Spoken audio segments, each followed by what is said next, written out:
श्रोता बंधुओं, अयोध्या के बीच में भगवान श्री राम का प्राकट्य हुआ। अयोध्या में बधाइयां बजने लगी हैं, मंगलाचार हुए और परीक्षित महाराज जी इतने मालूम पड़ेगी भोले बाबा को कि भगवान का प्राकट्य हो चुका है। समय नहीं किया, अंजनी मैया की कुटिया पे पहुंचे और जवाब दिया है अंजनी मैया से।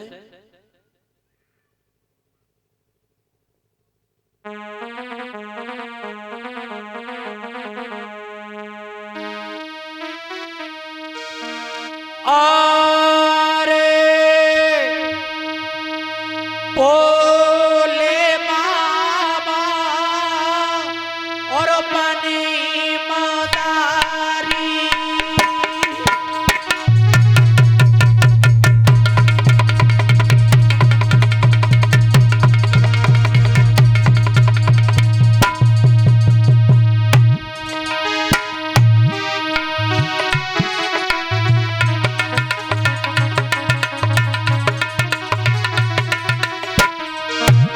मेरे भैया भोले बाबा ने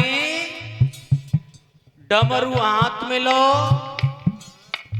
और मदारी का भेष धारण किया परीक्षित महाराज जी।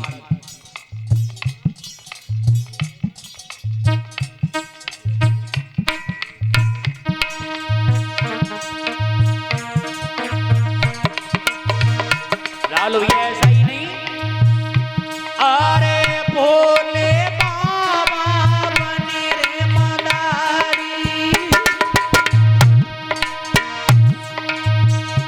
और अंजनी घर की गेल रे मजारी।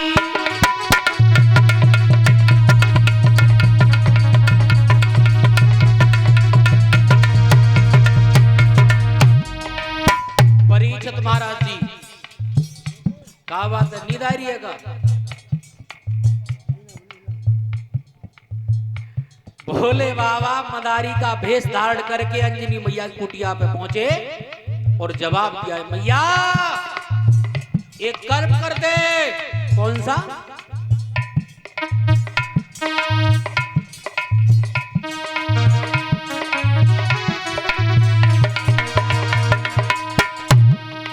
अरे कर चोरी की गिरा रे सुनाई और बोले के न लगे समझाई।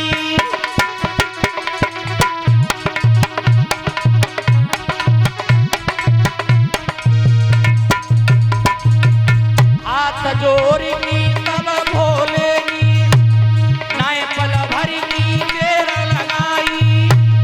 हनुमत जो तेरो है बेटा जननी को तू देवगाई।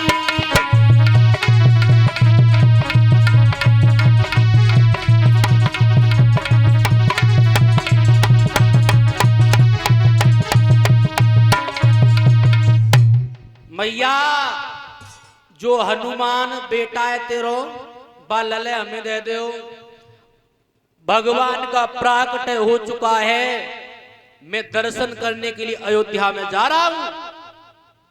जवाब दिया है चले जाओ, लेकिन जैसो ले जा रहे हो तैसो ही वापस कर दियो। ठीक है, आज पवन पुत्र हनुमान को लेके भोले बाबा अयोध्या में पहुंचे हैं। जैसे ही अयोध्या में पहुंचे भोले बाबा ने अपना डमरू बजाया, वो प्रारंभ करो परीक्षित महाराज जी। तो कर्म कौन सा हुआ है?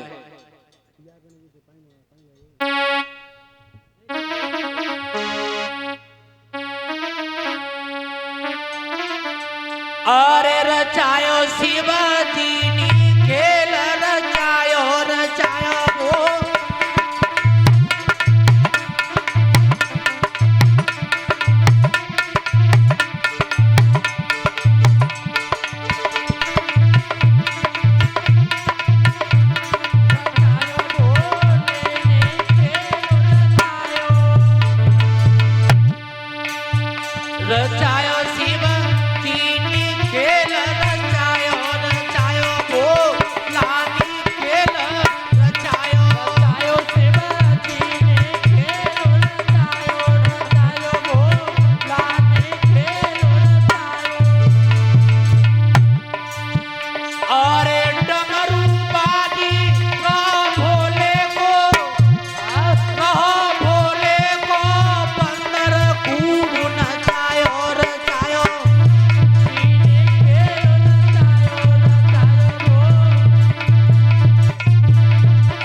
बाबा ने खेल दिखाओ और भगवान श्री राम को मालूम पड़ गई का मालूम पत्य पवन पुत्र हनुमान और भोले बाबा दर्शन के लिए आए। जैसी डमरू की आवाज सुनी परीक्षित महाराज जी जोर जोर से रोने लगे, जोर जोर से रोना प्रारंभ किया है। तो देखा है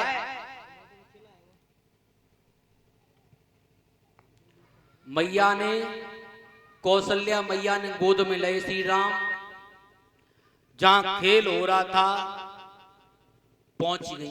खेल होता रहा और जैसी खेल समाप्त हुआ तैसी भगवान श्री राम जोर जोर से रोने लगे। जवाब दो। कौशल्या मैया ने कही जब बाबा के नाग में जो नाग पड़े जात लला भयभीत है गोए, तब तक भगवान श्री राम ने छोटे छोटे हाथ उठाए, मैया मुझे बंदर चाहिए। इतनी बात सुनी तो जवाब दो। अब भोले बाबा ने परीक्षित महाराज जी बात बंद की कही कि जी बंदर हमारे सवा का ऊपर नाचत नाए। अब भोले बाबा अपई जुगाड़ में कि कहूं हमारी तकाड़ लग जावे, अब बंदर अपई तकाड़ में।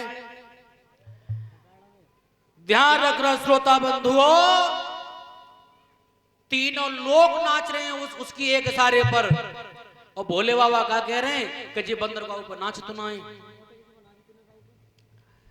तो जवाब दिया है मैया मैं तो नचा लूंगा। और जैसे ही उस बंदर को पकड़ा है परीक्षित महाराज जी भगवान श्री राम ने, और भोले बाबा पीछे से डंडी उठाए के दिखा रहे हैं नाच मत जाइए। लेकिन बंदर कर्म कौन सा करता था?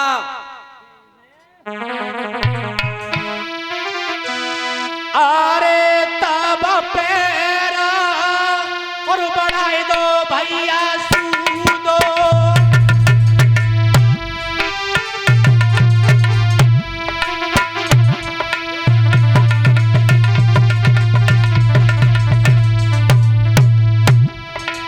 ध्यान रखना श्रोता बंधुओं, जैसे ही और भगवान श्री राम ने डोरी खींची, दशा कौन सी बनी? डालो भैया।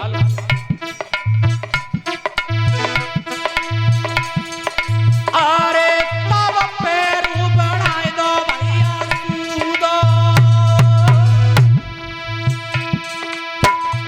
और बंदर चारी पैर की कूदो। नाच गए।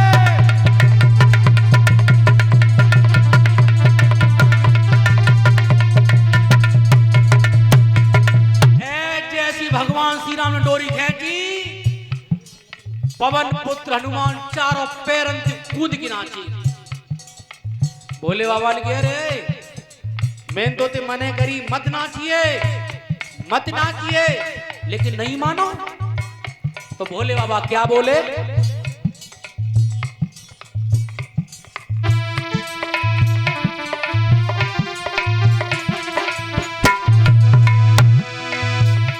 अरे मेरी बात भूल मत गईए, और रात दिनों तू नाचो दिखाइए।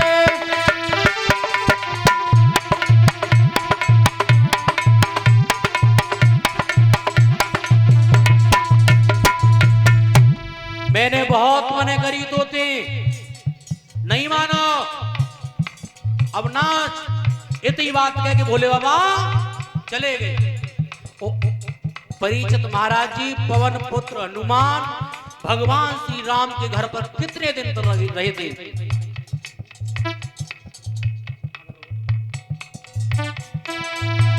अरे ऐसो बचन ऋषि को साचो, और बंदर 12 बरस तक नाचो।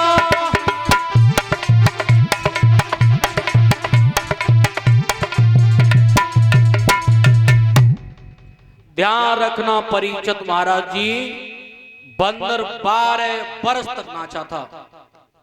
भगवान श्री राम के घर पर पवन पुत्र हनुमान 12 वर्ष तक रहे थे।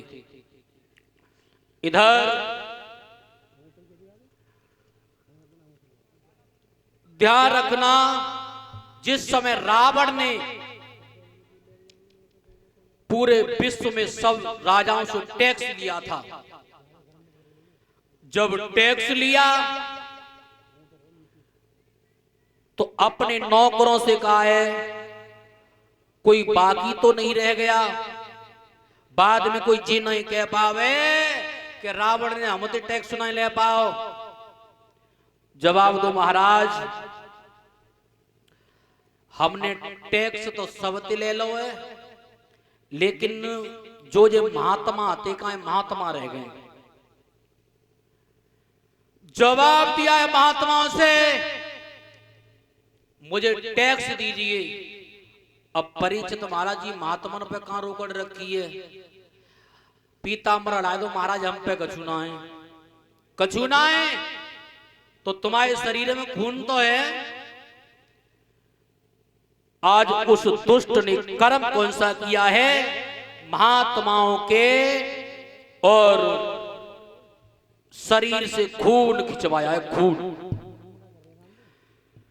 महात्माओं ने श्राप दे दिया, दोस्त ये खून जहां पर भी रहेगा वहां पर नाश होगा। और ऐसा ही नहीं, दशा कौन सी बनी है,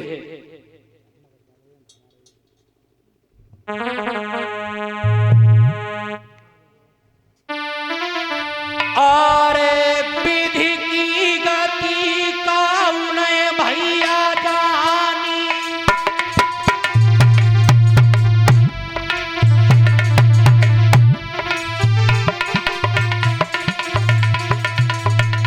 ध्यान रखना श्रोता बंधुओं, विश्व से कर टैक्स वसूल रहा था और उस समय दशा कौन सी बनी,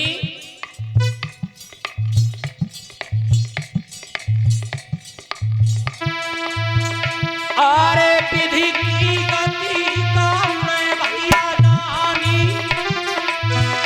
और जाखन को पुकारे अभिमानी।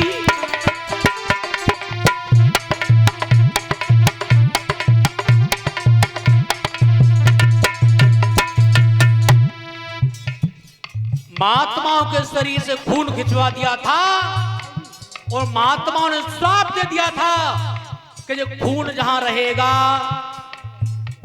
वहां पर विनाश हो जाएगा। उसी समय वो खून का घड़ा ले जा करके जनकपुर की सीमा में गाड़ दिया था परीक्षित महाराज जी। और रावण ने जनकपुर की सीमा में ही क्यों गाड़ा था, कहूं अंत जगह ना मिलेगा। ध्यान रखना, एक बार दशरथ महाराज में और जनक महाराज में सत्संग हुआ था, तो सत्संग में दशरथ महाराज और जनक थे हारे गए। उसी बैर को निभाने के लिए आज जनकपुर की सीमा में वो घड़ा खड़ा है।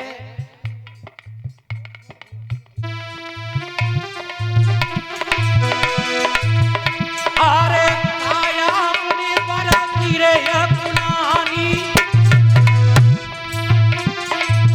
और भैया नहीं परो जनक पूरा पानी।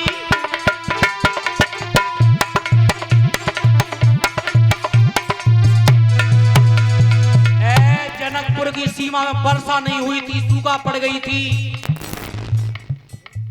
तो विद्वानों को बुलाया है और विद्वानों से जवाब दिया है, अरे भैया नहीं परो जनक पूरा पानी, और काया मुनि वर गिरे गुलानी।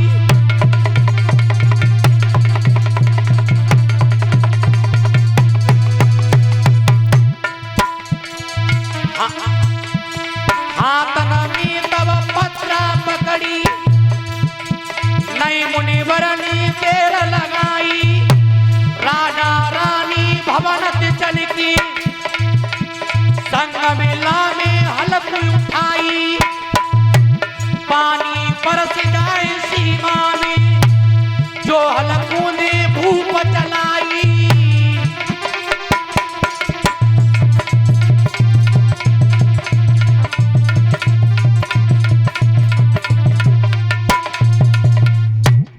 ध्यान रखना श्रोता बंधुओं, विद्वानों ने मत दिया है अगर राजा रानी सोने का हल लेकर के अगर जनकपुर की सीमा में चला दें तो वर्षा अवश्य हो जाएगी।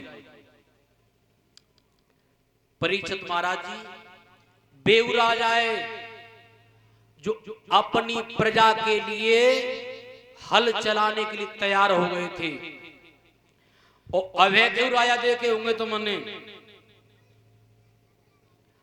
स्कॉर्पियो तो नीचे ना दत्त। अगर कोई परेशान व्यक्ति है और अगर मिलवे जायरो है तो राजा साहब के यहाँ पे 5-5 दिन तक बाकी चिट्ठी ना पहुंचती। और पहले के राजा कैसे थे, अपनी प्रजा के लिए और सोने का हल चलाने के लिए तैयार हो गए थे। कर्म कौन सा करते थे? दशरथ महाराज, जनक महाराज।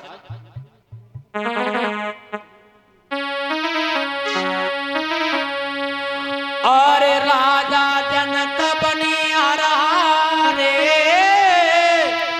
तो बैल जोरी लेता रे राजा।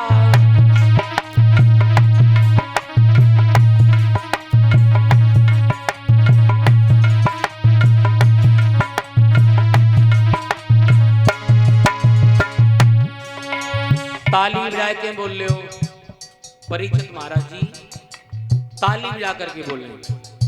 ताली बजावे तो नींद ना आती। हाँ, और ताली बजावे के क्या फायदा होता है परीक्षित महाराज? ताली बजाने से हाथ की रेखाएं बदल जाती हैं। हाँ,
सोने को हरुला बनो और चांदी की पनिहारे, सोने को हरुला बनो और चांदी की पनिहारे। परीक्षित महाराज जी बोल लो। हाँ, अरे सोने को हरुला बनो और चांदी की पनिहारे, अरे सोने को हरुला बनो और चांदी की पनिहारे। अरे चंदन को जम दुआ बांधो रे सामांगे नारे राजा जनक, रे तो बेला जोर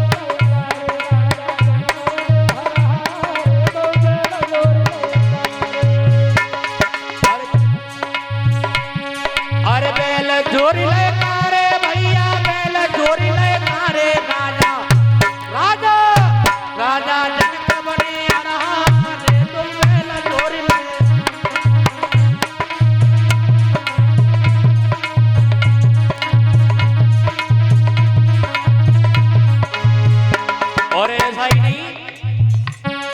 अरे पहलो फेरा लादा लाए लाए दो और चारे पहलो फेरा अरे पांचम चक्कर लेके आए करे हड़िया मारे राजा राजा राजा जनक बने हरारे तुम बेल जोर ले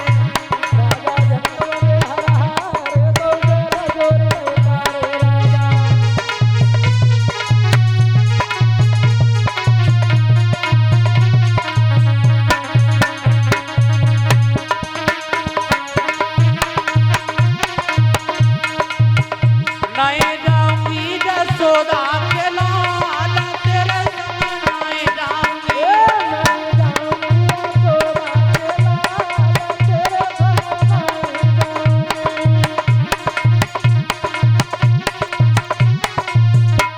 ताली ब्याह करके बोली सभी नहीं जाऊंगी जसोदा के लाल तेरे संग नहीं जाऊंगी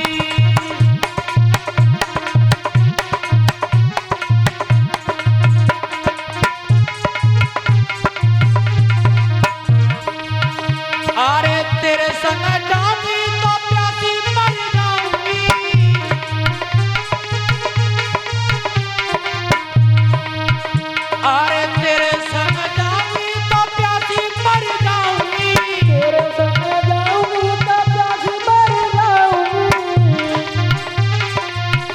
मेरे मायके में टंकी हजार तेरे संग नहीं जाऊंगी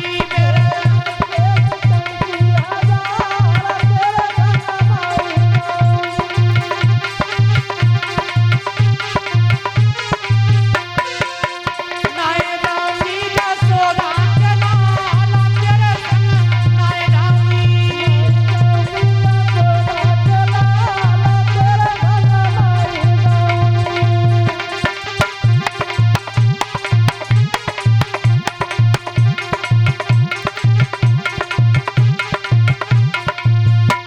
बोली गोविंद भगवान की ध्यान रखना।